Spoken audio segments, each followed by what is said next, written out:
Hoje a ideia é a gente vai falar aqui sobre experiência que encanta, fidelização que cresce, com a Mayra Mob, aí, que ela é gerente sênior de experiência do cliente do Grupo GPA. Eu sempre começo aqui com duas perguntas para todos os convidados. A primeira é, quem é a Mayra? Conta para além do crachá, Mayra, quem é você? Conta um pouquinho para a gente. Boa. Primeiro, bom dia, pessoal. Estou muito feliz pelo convite, Bruna. A gente já tem alguns meses, né, que a gente está tentando essa agenda, mas que bom que deu certo. Eu estou muito animada. É um projeto que você colocou no ar que eu acredito muito e super apoio. Então, agradecer você e a todo o pessoal que está aqui, que disponibiliza esse horário de manhã, né, para poder assistir e bater esse papo com a gente. Vamos lá, né? A Mayra por trás do crachá.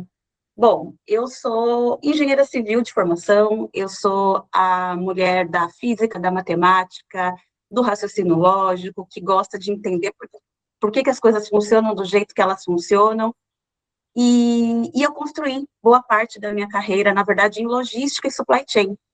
Eu fiz uma virada de chave para a área de CX tem 7 anos, então é uma história bem interessante, mas deixa isso para um outro momento. Eu tenho vivência, né, e passagem por empresas grandes como Carrefour, HP, CIA, tive um momento empreendedor também da minha vida, Lojas Marisa, estou aqui no Grupo GPA hoje, e olhando assim para a minha bagagem, eu acho que foi justamente um pouco dessa vivência em logística que me fez parar aqui no mundo de CX, né? Acho que todo aquele raciocínio lógico, de olhar sempre para o processo, olhar sempre para a eficiência, olhar para números, isso é muito rico, mas só faz sentido de verdade quando eu enxergo qual que é o impacto disso do outro lado, né, na pessoa, no cliente ou no negócio.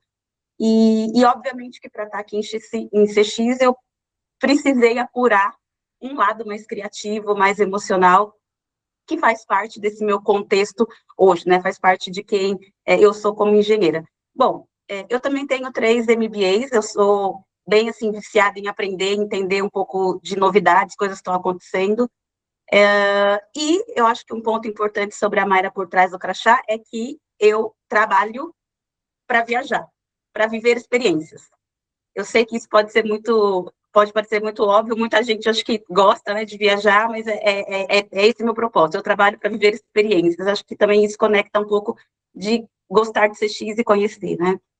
Bom, em casa eu tenho 2 filhos, eu tenho 3 cachorros, eu tenho coelho, eu tenho tartaruga, tenho um zoológico, uma casa cheia, quanto à minha cabeça, eu sou agitada por natureza, estou sempre em movimento, então buscando qual que vai ser a próxima coisa, qual que é a próxima etapa.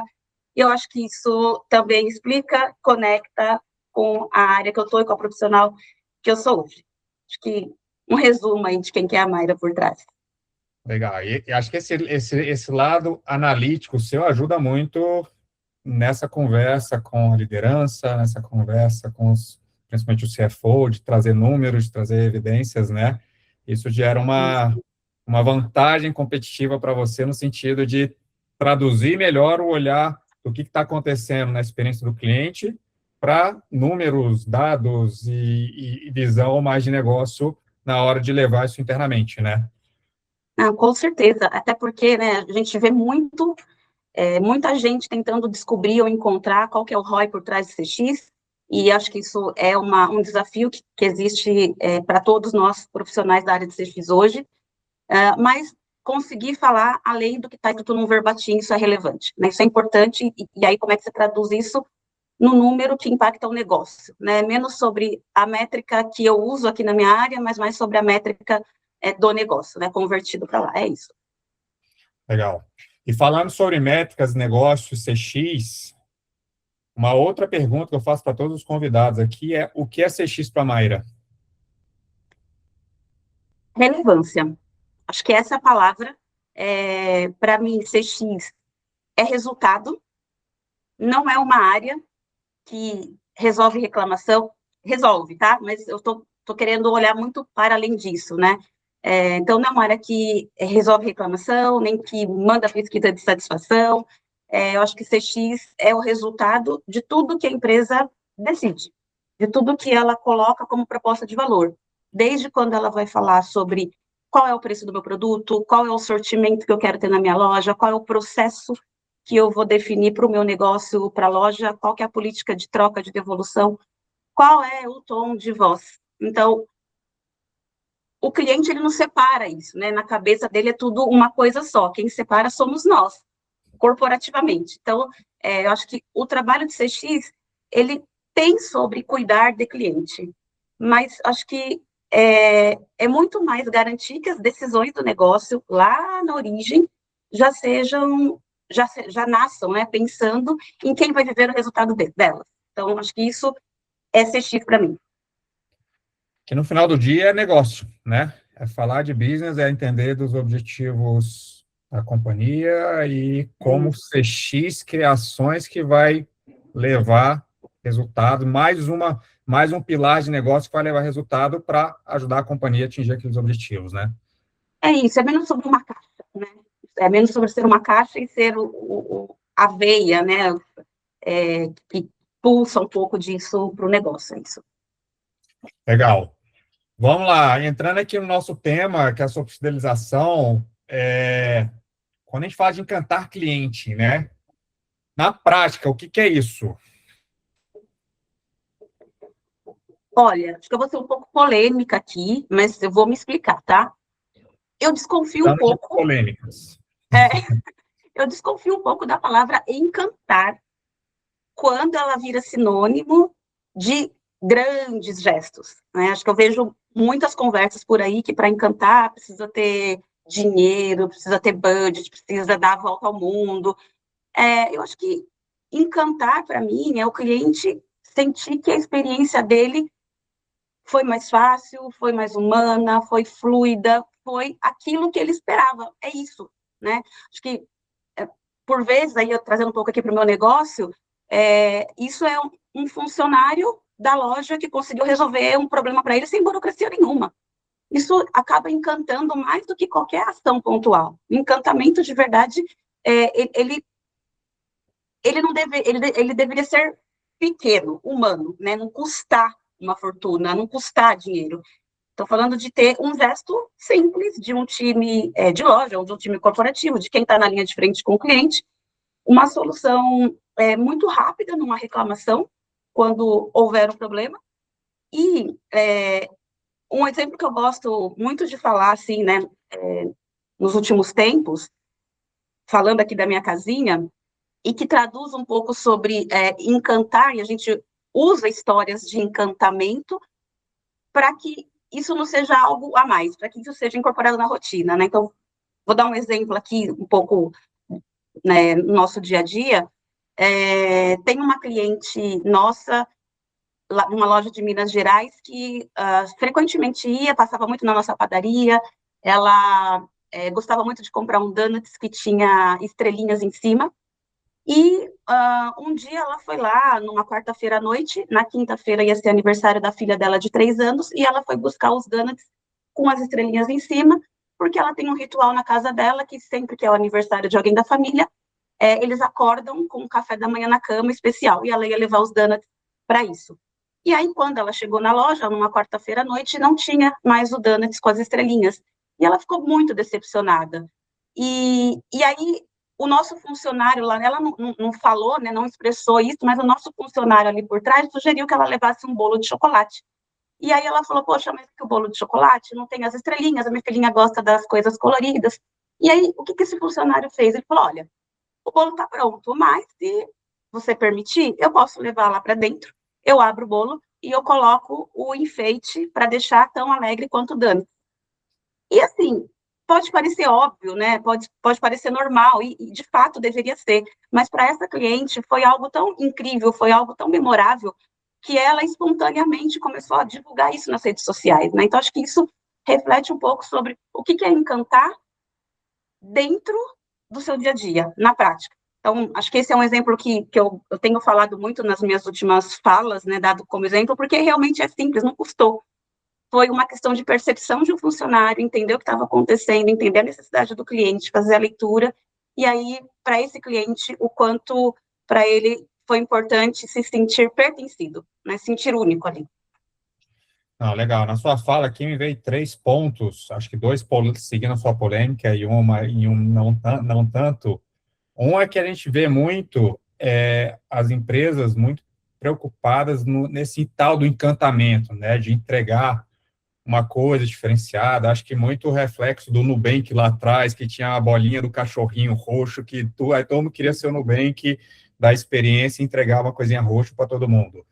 Só que muitas vezes, antes do encantar, você tem que entregar a sua promessa, né? E muitas vezes não acontece isso. Nem o básico você está entregando e você está pulando a etapa querendo fazer o encantamento. E aquele encantamento ele vira uma frustração muito maior, porque você está cheio de problema e não resolvido. Então, acho que esse é um ponto que muitas vezes as empresas se enganam, né? Achando que dar um brindezinho, dar alguma coisa, um agrado para o cliente, vai fazer ele esquecer os problemas que ele teve, né?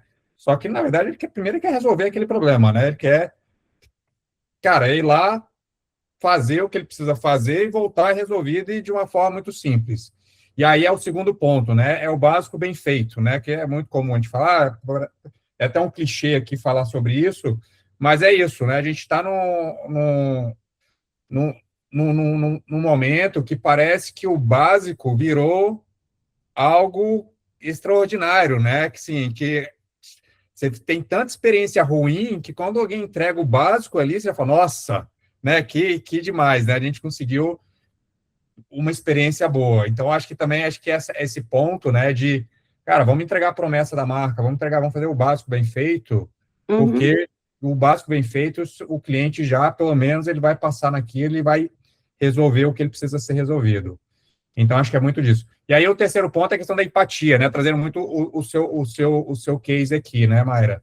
De a gente conseguir aí trazer essa mentalidade para quem está na linha de frente, para os funcionários, de mostrar a importância de cada um, para eles conseguirem entender a necessidade do cliente. Não está ali só, estou aqui só cumprindo uma tabela, preciso entregar isso, cara, e não vou pensar em mais nada, né? E aí, ali, você, num momento de empatia, que ele entendeu a necessidade de uma cliente, um ato simples, que não gera custo nenhum para a empresa, que não gera nada de demais para a empresa, ele consegue gerar um encantamento, cara, e gerar provavelmente toda essa promoção que você falou que ela postou um monte de coisa, né? Então, você gera uma percepção de marca, pelo menos na região dela ali, diferenciada, né? Por um ato de um funcionário que resolveu fazer uma coisa diferente. Obviamente, a gente tem, fala muito, né, a questão das experiências, das jornadas, né, intencionais, as jornadas acidentais, né, e a gente tem que estar sempre na jornada intencional, que é justamente isso, né, trazer treinamento, trazer importância, mostrar o porquê que o funcionário tem que ter esse olhar diferenciado para o cliente, porque aí, se você vai numa loja 10 vezes, você tem pelo menos 8 experiências iguais. Obviamente, o erro acontece, faz parte, mas, de forma geral, existe um padrão, né? O padrão, ele acontece e toda vez que você vai nessa loja, tem uma mesma experiência. Provavelmente é o caso dessa cliente que vai lá sempre, tem essa rotina de comprar o donut, porque ela sabe que ela vai lá, vai resolver e vai ser entregue, né? Então, acho que na sua fala me trouxe esses 3 pontos, que acho que são coisas que a gente nem deveria estar mais discutindo sobre isso, né? De entregar o básico bem feito, a promessa de marca, mas infelizmente a gente ainda está nesse momento de ter que falar sobre isso, né? Super. E eu acho que também, assim, a questão do intencional, né, da intenção, é muito cultural. Então, como que a empresa... E é fácil falar, né? Mas na prática a gente sabe o quão complexo é isso, o quão difícil é isso. Mas, pegando de novo esse exemplo, teve uma intenção por trás, né, de um colaborador. E por vezes a gente esquece que o colaborador começa pelo colaborador, a experiência do cliente. Então, o quanto eu cuido dele, se ele estiver engajado com a companhia, se ele estiver engajado com a marca, com a proposta de valor do negócio, é isso que ele vai entregar lá na ponta. Então, intencional está muito conectado à cultura da companhia, assim, de fato. Sim, a Denise trouxe um ponto aqui, conecta muito com o que você disse, que é importante também o colaborador ter autonomia para esse tipo de decisão, né? Que pode impactar a relação dele com o cliente, com a marca, né? Então, mas acho que está muito dentro conectado a essa intenção, né? Quando tem essa jornada intencional, existe um padrão, existe um treinamento para ele estar atento a esse tipo de situação, ele poder agir, né? Ele poder ter essa Exato. autonomia para poder contornar uma situação e garantir que o cliente saia satisfeito, né? E hoje a gente vê um mercado muito comoditizado, né? E vocês também, né? Supermercados também, toda esquina tem um novo, cada dia brota um de bairro e tudo mais, então a competição é cada vez Uhum. mais acirrada, né? O que realmente faz o cliente permanecer fiel a vocês, né? Qual que é o trabalho por trás? Como que vocês vão construindo isso para tentar amenizar essa explosão de grandes mercados, pequenos mercados, mercados de bairro, lojinhas de conveniências e tudo mais?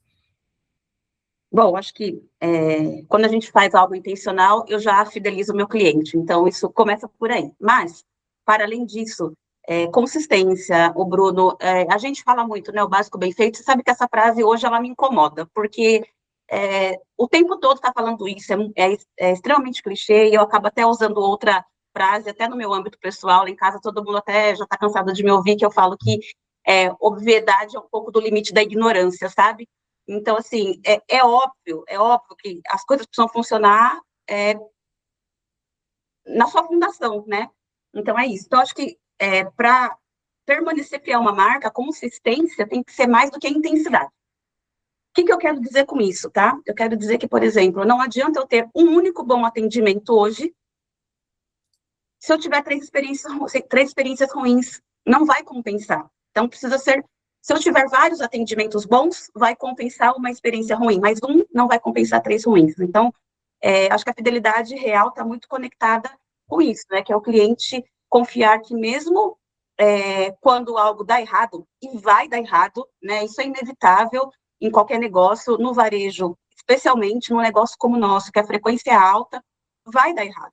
Mas acho que o ponto aqui é ele confiar que tem alguém por trás que vai conseguir resolver, que ele não vai sair correndo, porque ele confia de fato que a gente vai resolver. Então, a fidelidade, ela não se constrói só nos dias bons, ela se constrói nos dias ruins. E é engraçado que tem algumas situações, óbvio, a gente tem várias situações de experiências ruins que a gente também deixa escapar, e aí, quando a gente resolve, o cliente acaba buscando o CPF aqui dentro do GPA para resolver. Então, eu quero falar com aquele gerente que resolve, eu quero falar com aquele colaborador. A gente aqui também na área de CX muitas vezes abordado pelo próprio cliente para poder resolver, mas é muito assim sobre mostrar que a partir do momento que você resolveu, ele se conectou de novo, né? E um ponto também que eu gosto de trazer, quando a gente fala de fazer um cliente ser fiel à marca, é que preço e conveniência trazem cliente, mas não segura o cliente. Quem vai segurar o cliente é a relação, a experiência que a marca vai oferecer. E se essa experiência for relevante, que é para mim o fator mesmo que significa CX, ele não vai se importar em pagar mais. Então, a gente tem aqui no nosso negócio hoje duas grandes marcas com posicionamentos bastante diferentes, e a gente vê isso muito claramente, né? Então, aquele cliente que não se importa em pagar mais porque vai ter uma experiência um pouco mais diferenciada. Nossa, eu lembrei de uma coisa que eu aprendi com um ex-gestor meu que falava que quando o cliente escalava, né, em vez de passar, sei lá, vir direto também, já escalava para cima, porque era um sinal claro de perda de confiança, né, porque os canais tradicionais que ele deveria seguir, ele sabe que não vai resolver, então ele já escala para tentar resolver um pouco mais rápido. A história do CPF, né, tentar já encontrar alguém lá dentro que vai resolver aquilo mais rápido, porque talvez ele já tentou pelos canais tradicionais e não teve nenhum resultado, ou, por alguma razão, ele já não confia naqueles canais e já tenta ir para outro caminho, né? Sim, é exatamente isso. E eu acho que o desafio está aí mesmo, né? Como desconectar um pouco isso do CPF e ramificar.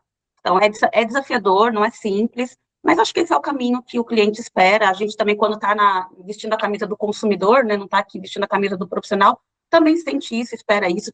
Muitas vezes eu vivencio experiências como consumidora, e daí na minha cabeça fala, poxa, deixa eu ficar calma, eu não posso vestir o meu papel de profissional de CX para poder enfrentar o cara ali do outro lado, né? Porque agora eu estou sendo cliente, então, às vezes eu uso vantagem disso, tá? Não vou falar que não, mas é isso, né?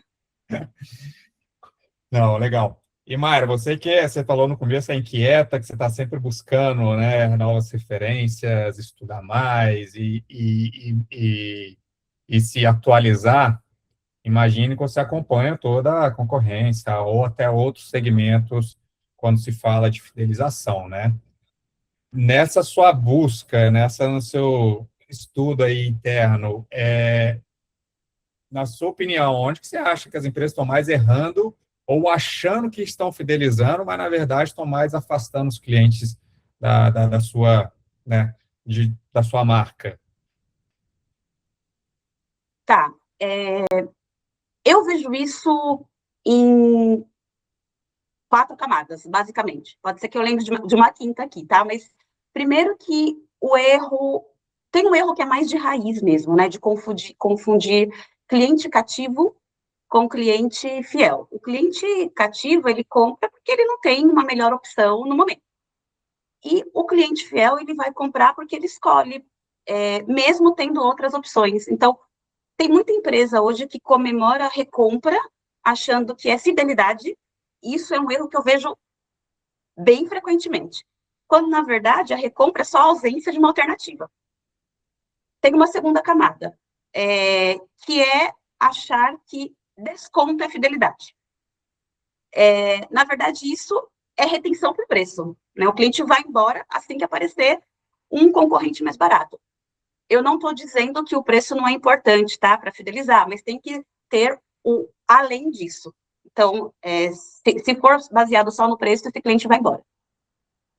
O terceiro, eu diria que é montar um programa de pontos sem relacionamento nenhum por trás. Então, isso também não é fidelidade, isso é uma tabela de resgate, basicamente é isso. E um quarto, acho que por última questão de lembrar de mais nada, é medir fidelidade só por frequência de compra, sem olhar para indicadores de confiança e satisfação em conjunto.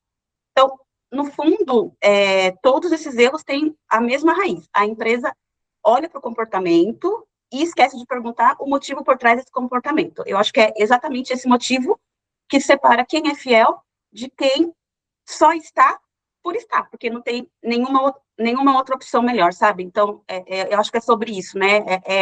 É um conjunto de fatores.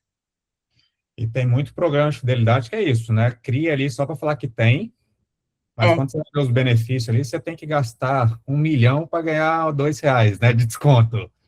E é isso. aí não tem melhor, enfim, não faz o menor sentido ficar, para que eu vou ficar aqui perdendo tempo com isso, né? E aí, Exato. Pablo, não, Pode desculpa falar. falar. Não, pode seguir, pode seguir. Não, eu ia falar por outro lado, né? Pensando no programa que, na verdade, nas empresas que estão seguindo um caminho que, de fato, está sendo relevante, que está construindo essa fidelização, né? O que tem por trás desses programas, né? O que você enxerga de sucesso que justamente gera essa conexão, essa fidelidade, essa proximidade com o cliente? Tá. Eu acho que o sucesso de um programa de fidelidade é quando ele é estratégico.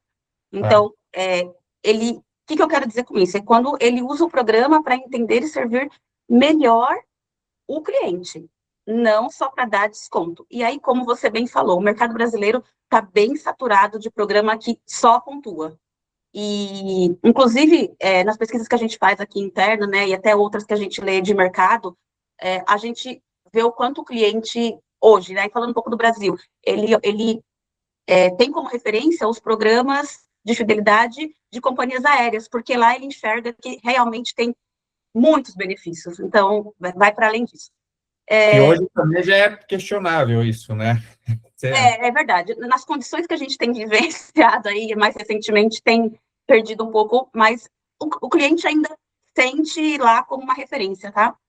E a gente tem aquelas empresas que colocam o programa de pé só para, além de acumular ponto, trocar por desconto. E, de novo, eu vou reforçar aqui, eu não estou falando que não é importante, só que o cliente ele quer sentir o desconto no bolso, mas não pode ser só isso, né?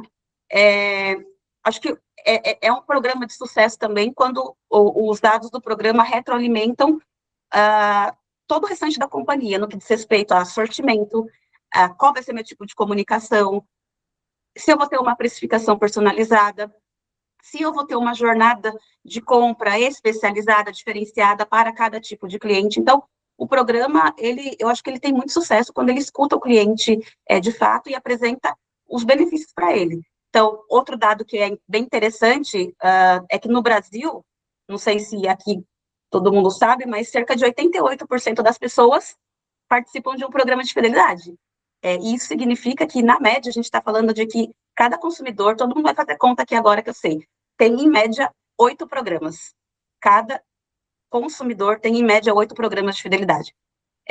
Então, hoje, né, com essa volumetria toda, só dar ponto não vai diferenciar mais nada. Isso virou muito tábua de commodity, sabe? E dentro de um programa de fidelidade tem uma questão que é para além do racional, né? Não é 100% racional, tem uma questão de emoção de pertencimento muito importante. Então, tem pesquisas de posicionamento e valores, como, por exemplo, a Trust Barometer, que mostra bastante que boa parte das decisões de consumo, né, tem um componente de identidade, não é só preço. Então, as pessoas compram de marca que as representam. Trazendo aqui um pouquinho para a prática, né, acho que o programa precisa funcionar como um fio que mantém todo o contato relevante ao longo do tempo. Então, entender o hábito de compras, momento de vida desse cliente, a preferência, e devolver isso para o cliente de uma forma de experiência mais ajustada, sabe? Então, veja, acho que se a gente, né, quem está aqui dentro das companhias hoje, se a gente se perguntar todo dia se o programa de fidelidade que eu tenho, se ele sumisse amanhã, do que o cliente vai sentir falta? Ele vai sentir falta da relação que foi construída ou do desconto? Então, se ele sentir falta do desconto, isso é extremamente perigoso. Então, isso não é sucesso. E eu acho que também tem um ponto que é conectado com entender o que é mais valioso para cada público. Então, vou conectar um pouco aqui com o GPA, né, também, de novo, a gente realiza muitas pesquisas aqui, e quando eu falo de programa de fidelidade, de uma maneira bem macro, tá, obviamente, a gente tem profundidade nisso, mas quando eu olho para o cliente do Extra, eles enxergam o programa de fidelidade muito como, eu estou falando isso de forma positiva, tá, como algo, como pertencer a algo, né, para eles é ter um status, porque é a característica desse público. Já no Pão de Açúcar, tem que ser para além disso, tem que entregar realmente um diferencial. Então, óbvio, desconto na categoria que ele mais consome, porque a gente conhece ele, sabe que é aquele produto que vai fazer a diferença para ele o desconto, e não aquele outro. Mas o algo a mais vai ser mais relevante ainda. Então, a gente tem hoje, né, no programa do Pão, a gente tem alguns selinhos que vai mudando o patamar do cliente, fidelidade demais, Gold, Black, e isso vai proporcionando benefícios diferentes. Então, tem uma certa gamificação, algumas missões e tal, e aí vai diferenciando um pouco qual o desconto que eu vou dar para aquele cliente, qual que é o acesso à pré-venda que eu vou dar para aquele cliente, qual é o benefício de frete, qual algum presente especial. Então, não é generalizado, né? É segregado isso. A gente tira um pouco daquele todo mundo no mesmo bolo, sabe? Então, acho que o programa de fidelidade, ele tem uma característica também que ele precisa ser vivo para acompanhar essa necessidade do cliente de estar muito próximo dele, sabe? Legal. E acho que até conectando um pouco com a sua outra pergunta, o Bruno, de fidelidade, frequentemente tem alguns clientes que participam conosco de rodas de conversa, de focus group, e eles falam, né, o quanto eles entendem da mecânica do programa e usam muito isso a seu favor, e eles trazem muito na fala sobre, poxa, eu compro num Pão de Açúcar, que tem uma experiência diferente, que tem um modelo, né, que é mais, dá aquela experiência mais premium, e eu pago menos do que se eu comprasse num mercado que eu não vou falar nomes, né, mas num mercado que, teoricamente, na nossa cabeça é mais barato. Então, isso é muito legal, E aí, esse tipo de cliente, ele ajuda a gente porque ele mesmo começa a atuar como influencer, sabe? Ele vai contando isso, ensinando isso para os familiares, para os amigos, então acho que isso é bem legal. E esse focus group vocês fazem com uma certa frequência? Existe uma cadência ou é mais esporádico? Tá, não tem cadência, tem momentos, tá? Mas não é uma cadência, a gente vai olhando, todo ano a gente conversa com esses clientes, mas cada momento tem um foco específico. Tá, legal. Pessoal, alguma pergunta, algum comentário? Alguém quiser, levanta a mão aí ou escreve aqui no chat que eu vou trazendo para a Mayra. Vai lá, Jonatas. Oi, Bruno. Oi, Mayra. Bom dia. Bom Bom dia, dia. Bom pessoal. dia. Me chamou bastante atenção ali sobre alguns comentários sobre o que não é fidelidade, né? Então, não é dar desconto, né? Apesar de ser importante, mas não é isso, não é recompra, não é um programa de pontos e tal. E aí, trazendo para o meu cenário, hoje, assim, onde eu atuo, hoje o que nós medimos fidelidade está totalmente atrelado ao NPS. E aí eu queria entender, assim, até a própria Mayra, mas também dos demais, assim, algumas outras formas, né, que vocês também conseguem medir o nível de fidelidade desses parceiros. E aí me corrige, e outra coisa também, para me corrigir se eu estou certo ou não, porque a fidelidade, quando a gente fala de fidelidade, eu estou falando de o quanto meu parceiro, meu cliente, recomenda para outras pessoas. Ou é para outro lado, assim. Assim, eu acho que se ele recomenda é porque ele é fiel à sua marca, né? Então, tem uma conexão. Mas eu colocaria aqui, eu não vou te trazer uma receita do bolo, mas eu colocaria algumas provocações para você com relação ao NPS, é uma das métricas, mas eu acho que as provocações são, você mede o NPS no transacional? Você olha um NPS relacional? Você utiliza outras métricas para complementar? Porque, dependendo do seu contexto, você pode ficar com um viés do sobrevivente, que é estar olhando um único pedaço, um único recorte, e você perder um pouco do que está acontecendo ao redor. Então, acho que esse é um ponto importante para você avaliar aí no seu negócio, tá? Uh, acho que só para a gente construir, assim, trazer para uma discussão isso também, hoje, assim, o NPS, ele, aqui na empresa, ele é relacional, né? Então, a gente aplica ele uma vez durante a jornada, e outras pesquisas, né, que são nossos termômetros, assim, estão diretamente ligadas com a pesquisa de esforço, a SES, e a de satisfação, né, a CSAT.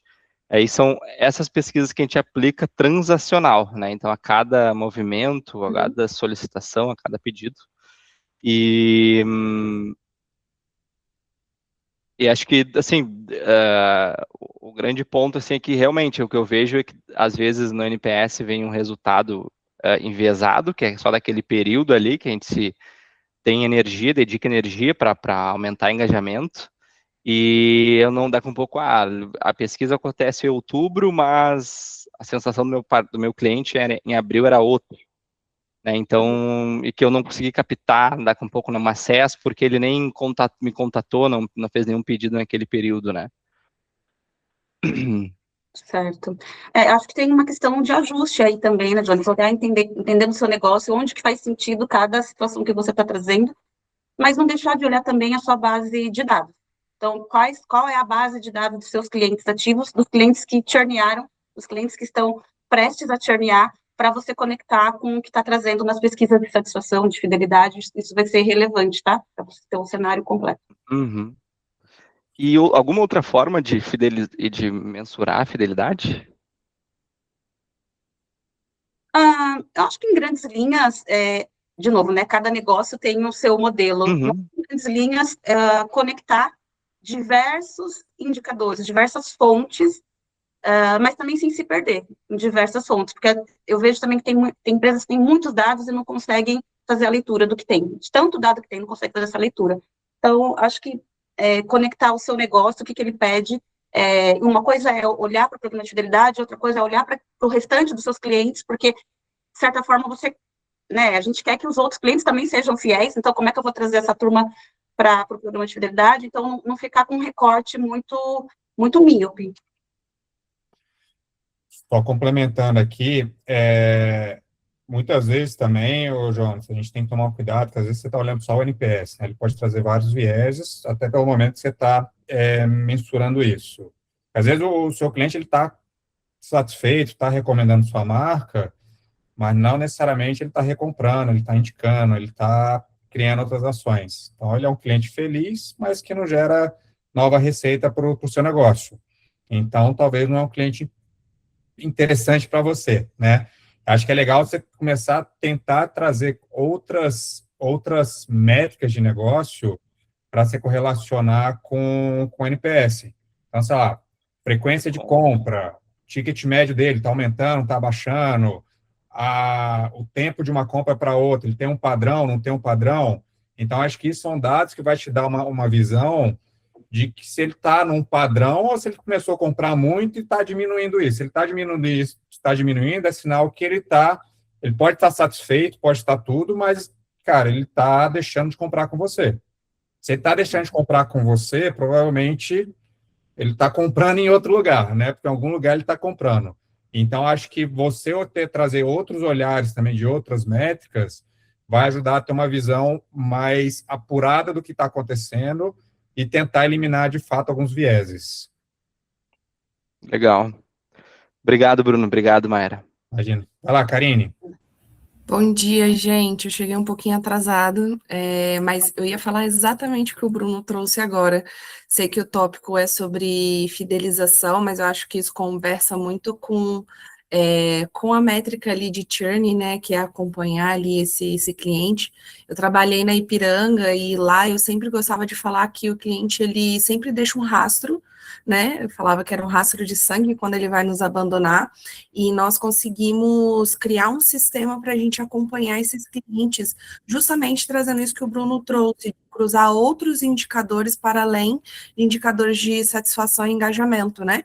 Então, nós olhávamos ali, eu trabalhava diretamente com o KMV, o aplicativo da Ipiranga, então nós olhávamos frequência de compra, ticket média de abastecimento por mês, ticket médio de abastecimento, olhava se ele interagia com outros produtos dentro do aplicativo, que era a troca de pontos, né? Então, tudo isso nós íamos criando ali premissas, critérios, dando uma pontuação, e a partir daí a gente criou um farol, né? Então, um farolzinho bem intuitivo mesmo, gente, vermelho, amarelo e verde. O cliente que estava verde era aquele cliente que a gente fiel, que ia voltar, que a gente tinha uma expectativa que ele fosse fazer um próximo abastecimento. O amarelo era o que ficou pendente algum tipo de ação dentro dos critérios elencados, e o vermelho era o que a gente já perdeu, né? Então, quando a gente conseguiu correlacionar indicadores de chamado, né? Então, chamado dentro da central de atendimento, se ele tinha algum chamado, sobre qual era o tópico desse chamado. Então, por exemplo, problema de pagamento era um chamado muito mais crítico do que, sei lá, ou então não conseguia acessar o aplicativo, era muito mais crítico do que uma dúvida. Então, a gente elencava esses pesos e aí a gente conseguiu criar um sisteminha ali de farol para acompanhar, né? Então, acho que, eu sei que a gente está falando de churn, mas eu acho que está muito ligado à fidelidade, porque aí a gente consegue criar um padrão de quem é o meu cliente fiel, né? Que está sempre voltando, qual que é a característica dele? É um cliente que abastece sempre, é um cliente que não usa só o abastecimento, mas ele usa o programa de milhas também, e aí a gente vai desenhando uma carinha e entende qual que é o valor que esse cliente tem, né? Queria só dar essa contribuição, aí o Bruno, ele tinha adiantado ali. Legal, Karina. E mais só dois comentários aqui, nesse tópico aqui para o Jonas, depois uma pergunta do Éder para a Mayra. O Ramiro aqui falou, as pesquisas geralmente vão te entregar 10%, no máximo 20% da percepção do cliente. É interessante pensar em dados de comportamento, percepção dos funcionários e processos que sustentam tudo isso. Então, de novo, conectar outras métricas para você ter um entendimento do todo, né? E a Jéssica trouxe o seguinte comentário. Esses dias, uma consultoria me fez uma provocação bem legal nesse sentido do questionamento do Jonatas. Atualmente, temos acesso a muitos produtos da mesma categoria, muitas opções. O cliente tem acesso e, muitas vezes, usa todas as marcas de acordo com o que dá mais promoção. O que torna ele leal é a conexão com a marca e, mesmo com todos os concorrentes, ele preferir seu produto, às vezes até sem promoção. Então, de novo, aquela história, se ele não está comprando de você, provavelmente ele está comprando em outro lugar. né?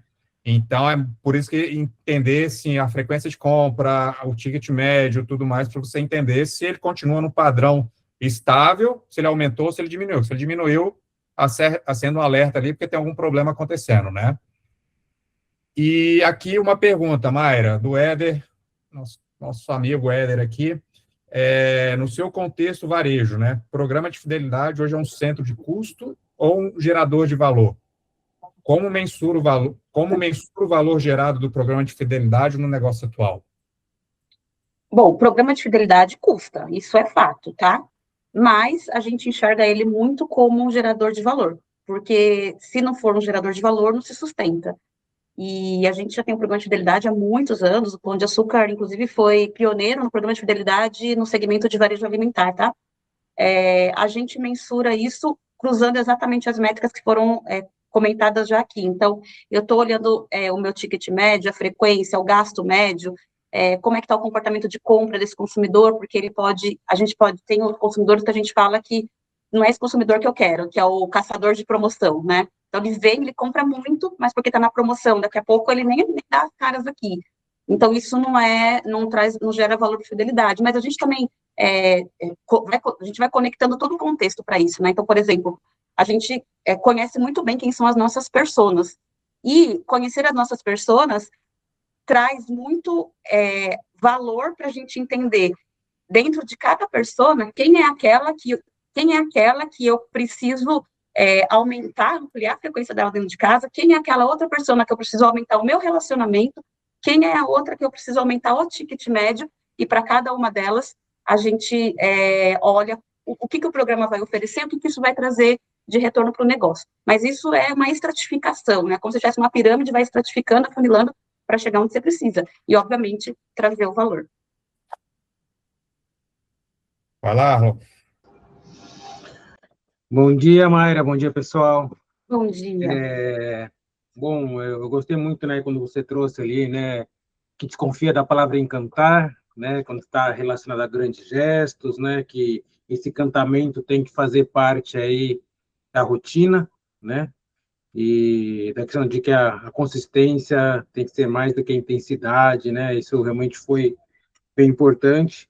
Eu tenho uma atuação muito próxima na verdade, a parte de ouvidorias, né, onde eu faço parte, inclusive, da Associação Brasileira de Ouvidores, e, naturalmente, o que chega para a ouvidoria é aquilo que já está bem desgastado, estressado, junto ao cliente. Inclusive, para aqueles que não sabem, a ouvidora do Pão de Açúcar foi a primeira ouvidora do varejo no Brasil, né? Então, o Pão de Açúcar foi até pioneiro nesse assunto, né? E o Bruno trouxe até aquela questão do clichê básico bem feito, né? É o clichê, mas ainda é uma grande dor, né? Por isso que a gente fala tanto desse clichê. Então, e a gente sabe como isso impacta aí a fidelização do cliente, já que isso faz parte da consistência, né? Mais do que a intensidade ali, né? Então, eu queria ouvir de você aí, o que você pode compartilhar aqui com o pessoal, em como a gente pode, vamos dizer, entre aspas aí, né, garantir esse básico bem feito, mitigando esses problemas que vão acontecer. A gente sabe, né, que não existe nada perfeito, que eles vão acontecer, mas o que você pode recomendar para o pessoal aqui, da perspectiva de CX, como a gente pode colaborar com a instituição, com a companhia, para garantir esse básico bem feito, já que isso ainda é uma grande dor geral aí no mercado. Bom, Arno, acho que quando você tiver a resposta completa, assertiva, você também divide comigo, porque eu acho que porque todo mundo fala, né? Todo mundo fala o básico bem feito, mas ninguém consegue fazer, ou poucos conseguem fazer, né? Não vou generalizar, porque é difícil mesmo. Então, eu posso estar falando aqui do básico bem feito, mas eu tenho coisa para ver aqui, né, comigo, na minha área, né, no meu espaço.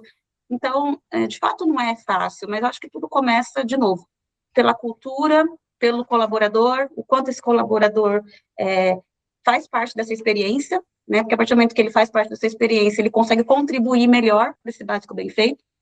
ter essa cultura muito de que, primeiro, o fluxo, o processo sem fricção, e depois a evolução. Acho que isso é importante. Eu não quero dizer que a evolução não vai vir, tá? Não é isso, mas se a gente não tiver uma fundação bem feita, isso desmorona. E eu acho que vale a pena também sempre olhar, né, que quando eu olho para a voz do cliente, eu sempre separo o que esse cliente está falando, que é uma questão, é uma detração operacional, ou seja, poxa, isso aqui é um problema, é uma falha que a gente teve, mas que você corrige com comportamento, ou com algum processo, tá muito na mão, né? E o que é aquele problema que é estrutural, que de fato vai precisar de um investimento, de uma outra captação, de um outro, de repensar o modelo de negócio. Então, isso também ajuda um pouco a você separar e respirar, sabe? Para além da linha da água, né? Porque senão você vê aquele monte de coisa e se sente um pouco sufocado. Mas é uma tarefa que não é fácil. Se fosse fácil, a gente não falaria tanto, né, sobre básico bem feito, porque a gente já estaria fazendo. Boa. E, Mayra, eu tenho um comentário da Luma, mas antes de entrar nele, eu queria te fazer uma pergunta, só para não perder o ponto aqui. Falando de benefícios aqui, ainda ali algum debate que a gente falou ali atrás. Na sua visão, o que transforma o benefício em pertencimento? Que acho que o programa de fidelidade é muito isso, né? A gente conseguir criar essa conexão que vai além que vai além, né, só do desconto, do benefício, e de fato o cliente se sentir pertencente àquilo e por isso que ele se torna fiel à marca, né? Como que você sai dessa linha tênue ali de só entregar um benefício e transformar ele de fato no se sentir pertencente? Assim, acho que o pertencimento, ele nasce de um reconhecimento que é genuíno, né, de recompensa que fala com a identidade da pessoa, e que isso tem alguma explicação em como o nosso cérebro decide. Então, o benefício, normalmente, ele é genérico e replicável, né, e o pertencimento é sentir que aquilo foi feito para você. Então, tem um conceito também bastante interessante de neurociência de consumo, que fala de 3 motores emocionais nas decisões. Então, busca por novidade, busca por status e distinção, e também busca por segurança ou tradição. Então, um programa que trata todo mundo igual, ele está ignorando completamente isso. Um programa que reconhece esses perfis diferentes vai criar o pertencimento de verdade. Tem um outro ponto também, que existe efeitos psicológicos bem documentados. Então, vou usar um exemplo aqui, acho que todo mundo já passou por isso como consumidor. Às vezes você vai sempre num restaurante ou vai num Lava Rápido e eles te entregam aquele cartãozinho com 10 bolinhas para carimbar, né? Quando você entrega aquele cartãozinho com 2 bolinhas preenchidas, por exemplo, com espaços já pré-preenchidos de largada, esse cliente ele vai se sentir muito mais motivado a completar isso do que uma cartela vazia. Né? Então, o cérebro dele já vai interpretando que a jornada já começou, isso gera um compromisso, e é um tipo assim de urgência que o ponto abstrato sozinho não cria. E aí, né, assim, o pertencimento você foi convidado porque a gente sabe quem você é. O benefício vai estar muito mais atrelado, você ganhou 10% de desconto. Então, como é que você separa essa linha e cria que, de fato, aquele cliente vai se sentir único, né? E acho que depois a gente pode explorar um pouquinho mais, dentro dos programas de fidelidade aqui, a gente consegue fazer isso muito bem para um determinado público. Nossa, você me lembrou eu faço parte do programa da Adidas,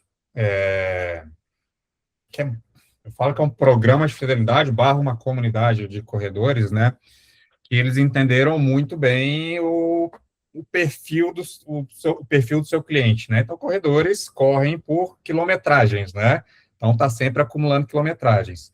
E a Adidas pegou isso e conectou aos Garmin, aos relógios ali que vai marcando os treinos, e transforma o quilômetro rodado em pontos. Então, se eu rodei 13 quilômetros, vai somar, sei lá, X pontos. Eu vou acumulando aqueles pontos, eu vou entrando em níveis diferentes, e aquilo vai me dando descontos diferentes. Então, sei lá, o primeiro nível dá 10%, o segundo nível dá 15%, o terceiro nível dá 25%. Enfim, eu já corro. Cara, eu assinei porque já corro, já vou fazer essas quilometragens, por que não transformar isso em benefício, né? E aí tem um estudo que fala que, além dessa questão só da quilometragem, tem uma série de eventos presenciais, eventos que reúnem as pessoas ao redor do mundo, desafios, enfim, que vai acumulando um monte de pontos também. E aí tem um estudo que fala que o ticket médio dos membros desse clube é quase 30% maior do que das pessoas que não estão no clube, de forma geral. E aí você pode comprar, nesses descontos, você pode comprar qualquer coisa da Adidas, não precisa ser só de corrida. Você entra no site lá, você pode comprar qualquer produto. Então, é muito essa questão do pertencimento, né? Acho que o corredor se sente acolhido por uma marca de corrida que conecta vários corredores do mundo através de desafios, através de eventos, e transforma o principal ativo da corrida, que é o quilômetro rodado, em benefício, né? Então, eu acho fantástico esse case. Vai lá, Fernanda. Oi, gente, bom dia. Tem um supermercado aqui de BH que agora colocou as crianças, né? Visto o momento de Copa do Mundo, eles criaram as figurinhas personalizadas do supermercado com o tema Minions, e a criança, ela, à medida que os pais compram, a criança ganha 3 cards, mais um selinho, junta o selinho e colabora com o valor para poder trocar por um ursinho de pelúcia do Minions. E aí, não basta só o álbum da Copa, né? Agora o álbum também das figurinhas do Minions, desse supermercado. As figurinhas têm uma qualidade, assim, excelente. Até a própria criança fala, nossa, que figurinha. Então, entra até na sinestesia.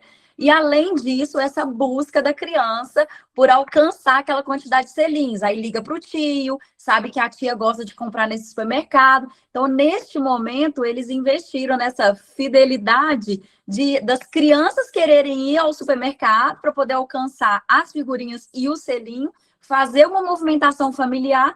E, neste momento, eles escolheram as crianças para esse tema Copa, porque lá, geralmente, o programa deles é voltado para o adulto, ou é uma viagem, panelas, tudo voltado para o público adulto, mas, neste momento, foram as crianças, e eu falei, gente, agora meu filho gosta de ir a esse supermercado. Mãe, final de semana a gente pode ir lá no supermercado? Então, olha que ponto que esse programa conseguiu alcançar com crianças, pedindo para ir ao supermercado. Então, essa é a minha contribuição, e eu quero ouvir de você aí, Mayra, qual que é o seu ponto de vista sobre essa ação deles agora indo para as crianças?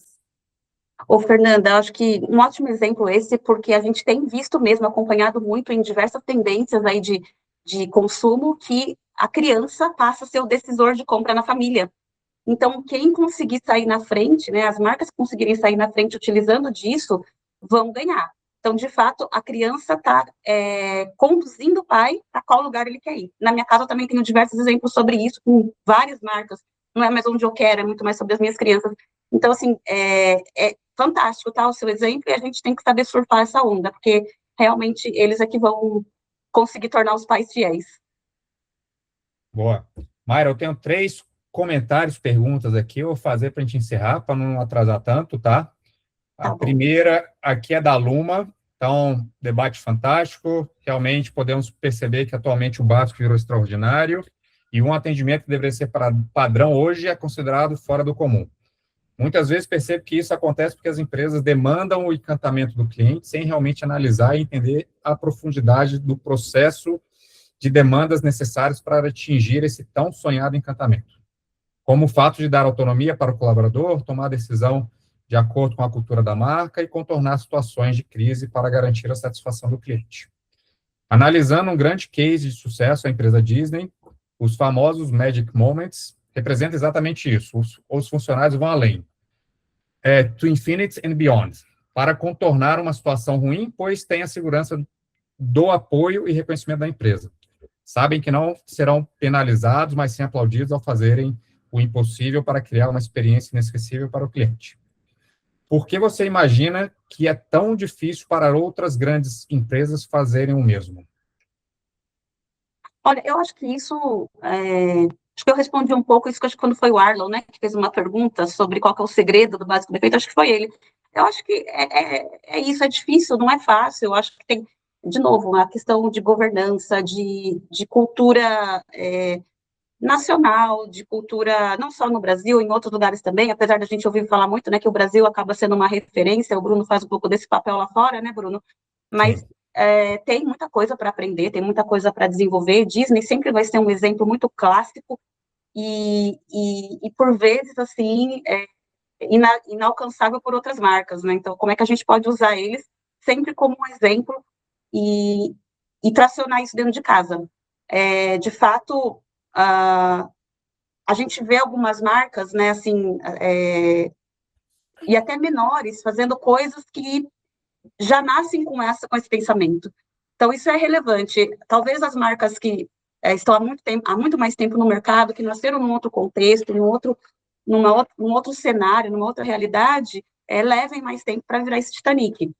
Mas o fato é que, se não virar esse Titanic, esse cliente vai embora, porque a gente já vê que o cliente vai escolher pela experiência e pela relação que as marcas estão construindo. Então, é difícil, não tem um segredo, a construção, é uma mudança de pensamento, é ter um mindset muito setado para a marca, né, que vai muito além dos profissionais que estão lá dentro, porque senão os profissionais mudam e você perde a cultura, perde aquilo que está sendo construído. Boa. Marcelo aqui. Inicialmente, parabenizo pelo fórum, pela palestra, Bruno, Mayra, obrigado. Trabalha há 26 anos no ramo automotivo e 5 anos no agro. Qual sua sugestão na questão de sustentação / manutenção da experiência do cliente? É o processo e pessoas, entre parênteses, meio, para atingir os resultados, fim. Por mais simples processos podem ser, acredito que quando tem um padrão de processo, entre parênteses, melhor referência e não engessamento, podemos avançar e melhorar sempre a experiência do cliente e próprio colaborador. Bom, eu acho que esse ramo... Questão de sustentação e manutenção da experiência do cliente. Eu acho que o grande desafio desse ramo, principalmente automotivo, né, e alguns outros, como de construção, é que a frequência é baixa. Então, você tem menos chances de errar. Você tem que errar muito pouco, né, nesse ramo para conseguir sustentar. E eu acho que para esses casos específicos, aí tem o agro também, eu não tenho profundidade para poder falar do agro, mas pelo que eu acompanho, pelo que eu vejo, tem uma questão de você se diferenciar. No agro, acho que é uma questão muito de como você se diferencia, porque são empresas que estão engatinhando, né, no CX comparado com outros segmentos. Então, quem conseguir fazer a diferença ali, de fato, vai se destacar. E o automotivo é sobre como você olha para aquela relação que você está construindo antes da venda para isso se sustentar no pós, porque você compra um carro, ou compra um caminhão, enfim, não sei qual segmento exatamente, né, se é veículo pessoal ou esses de grande porte, mas você vai ter as manutenções, você vai precisar fazer muita frequência do pós-venda, e ali, né, sempre tem muita desconfiança do consumidor sobre, será que o que eles estão me falando é verdadeiro, né? Quem já não passou por isso, né? Fala, poxa, mas eles estão falando para trocar essa peça, é verdade ou não é? Eu vou lá no meu mecânico de confiança. Então, eu acho que conseguir construir isso, dando muita clareza, muita transparência para o consumidor, vai ser ótimo, sabe? Vai fazer a diferença e sendo muito justo, porque ele sempre vai conectar isso, que é a confiança, com o preço que ele está pagando. Então, acho que é um pouco nessa linha que eu sugiro aqui, né, que eu estou pensando agora. Boa, Mayra. E para fechar aqui, uma outra pergunta do Éder. O programa de fidelidade é indutor do olhar para o encantamento? Vocês promovem o olhar dos colaboradores para a diferenciação de clientes mais fiéis, ou o programa se restringe à regra? O programa, ele tem regras, mas o que eu gosto de trazer é que tem muitas ações que permeiam, né, a regra. Então, o colaborador na ponta, ele sabe que ele precisa cuidar muito bem desse cliente que faz parte do programa de fidelidade, porque o cliente do fidelidade, ele traz uma rentabilidade na receita, um impacto muito forte na receita, então a gente precisa cuidar muito bem dele.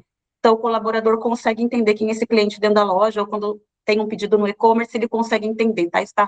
Está claro lá. Na nossa central, a gente também consegue entender se aquele cliente que está falando comigo que teve um problema, ele é um cliente premium, ele é um cliente valioso, ou ele é um cliente comum, como é que vai ser a tratativa ali? Então, a gente traz um pouco disso. E a gente tem aqui uma situação também que a gente divulga em pequena escala, mas a gente cuida muito do cliente premium, promovendo ações diferenciadas, né, para esse público. Então, por exemplo, um cliente Black, frequentemente ele pode ser convidado para uma viagem, para uma experiência diferente, para um jantar, para uma... Enfim, a gente promove muito isso, e isso é muito legal, porque não está na regra, não está claro lá dentro do programa de benefício, é algo que a gente faz permeando, e aí, quando acontece uma situação como essa, como, por exemplo, viagens, isso acaba marcando muito, esse cliente leva um susto, né? E aí ele fala, poxa, você está me convidando para viajar? Isso é um golpe, não acredito nisso. Aí vem aqui na sede para ver se é verdade, vem no escritório, liga na central, é verdade, não é?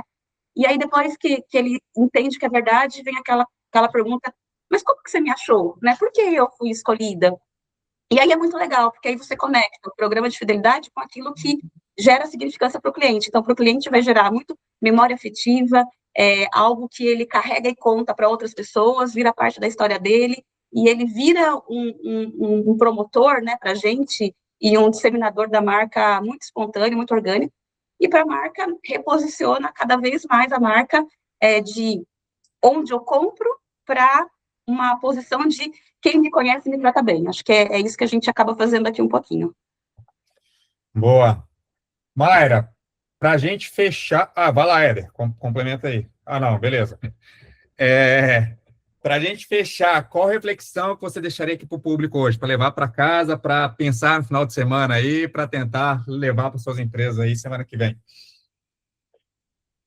A gente falou tanta coisa aqui, assim, então acho que um resumo, né, de tudo isso que a gente falou é que, primeiro, que fidelidade não se compra, né, não se compra com desconto, não se compra só com preço, se constrói com atenção, com intenção, com relevância. E que também, por trás de cada dado, de cada programa, de cada régua de relacionamento, tem uma pessoa, tem um cliente, e se a gente perder isso de vista, todo o resto é só uma operação bonita. Acho que essa é uma grande reflexão que eu deixo aqui para vocês. Boa. Bom, esse papo demorou para acontecer, mas acontecer foi muito bom. Obrigado, espero que vocês tenham gostado aí também, tanto quanto eu. Eu sempre aprendo bastante aqui desse lado. Desejo um bom final de semana para todos.